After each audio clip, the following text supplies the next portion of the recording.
Good evening, everyone. So, I am Alterin Galaro from Batch 4. So, yung topic po natin today is, ikaw ba ay secure or insecure? So, it is all about the election, and the given scripture today is Ephesians 1 verse 4 to 5.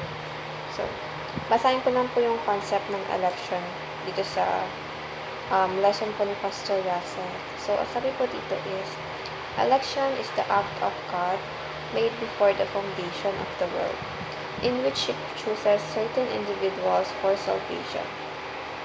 This choice is not based on any merit or good works on their part, but solely on God's sovereign will and grace. Election reveals God's incredible mercy and highlights the truth that salvation is a gift not earned by human effort, but given freely by God's grace. So, ayun nga po, gaya nga po ng sabi ko, hindi po tayo ang lumapit sa Panginoon dahil ang Panginoon po mismo ang pumili sa atin. Siya mismo yung nag-declare na tayo ay kanyang tayo ay kanyang mananatili sa ating mga anak niya, tayo yung pagkakatiwalaan niya at tayo yung kasama niya sa paghukom. So, kaya nga nasabi dito sa concept na election, hindi po pumipili ang Panginoon gaya ng kung gano'ng karaming tao yung natulungan mo, gano'ng ka nakakasobrang kabait dito sa mundo, hindi po gano'n.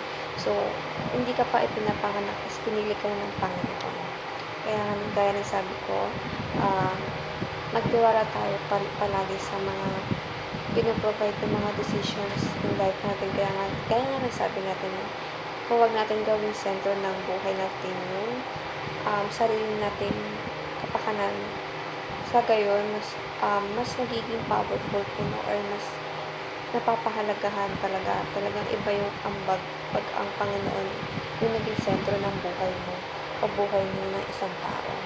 So, iba po kasi yung feeling or iba yung relasyon natin pag tayo po talaga mismo yung hindi tayo depend sa desisyon natin o sariling desisyon. Kumbaga, si Lord po yung nagpo-provide ng lahat ng bagay. Siya ang nagdesisyon sa mga dapat natin gawin sa buhay natin. Dahil alam naman natin na lahat ng pag si Lord yung nag-guide sa atin, siya yung naging center ng buhay natin. Hindi tayo mapupunta sa kasamaan o hindi tayo mapapahiwalay sa path na gusto ng ikapunta natin. So, sabi nito sa teachings, God will never unchoose whom He has chosen. God's election is based on grace, not on merit, and God's grace is sufficient to transform lives.